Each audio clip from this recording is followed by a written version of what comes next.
రంగారెడ్డి జిల్లా హయత్ నగర్ లో దొంగలు బీభత్సం సృష్టించారు. తొర్రూరు రంగనాథస్వామి ఆలయంలోని 2 హుండీలను ఎత్తుకెళ్లారు. ఆలయ ద్వారం పగలగొట్టి లోపలికి వెళ్లారు దొంగలు. ఇదే ఆలయంలో వరుసగా మూడోసారి దొంగతనం జరిగింది. వరుసగా దొంగతనాలు చేస్తున్నా పోలీసులు సెక్యూరిటీ కల్పించడం లేదని ఆరోపిస్తున్నారు స్థానికులు. ఘటనపై కేసు నమోదు చేసి దర్యాప్తు చేపట్టి సీసీటీవీ ఫుటేజ్ ఆధారంగా దర్యాప్తు చేపట్టారు పోలీసులు.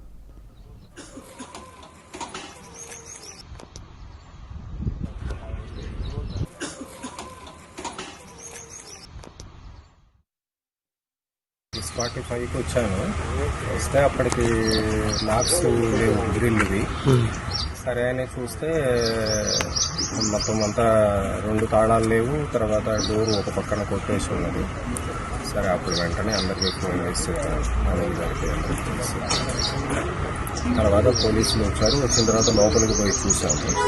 చూస్తే హుండీలు మాత్రం లేవు, మిగతా అంతా ఉన్నది లోపల.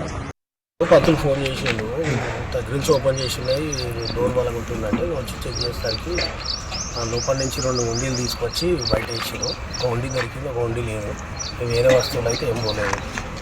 దేవుని విగ్రహాలు కానీ ఏం ముట్టుకోలేదు. దేవుని వస్తువులు వెండి బంగారం ఉంది కానీ ఏం ముట్టుకోలేదు. అది 2 హుండీలు బయట ఇచ్చారు. బంగారం అయితే ముట్టుకోలేదు. దేవుళ్ళని ఎక్కడ టచ్ చేయలేదు. 2 విగ్రహాలు తీసుకొచ్చి బయట ఇచ్చారు. డోర్ డ్యామేజ్ చేసి డోర్ లోపలికి అలగొట్టి వెళ్ళిపోయింది.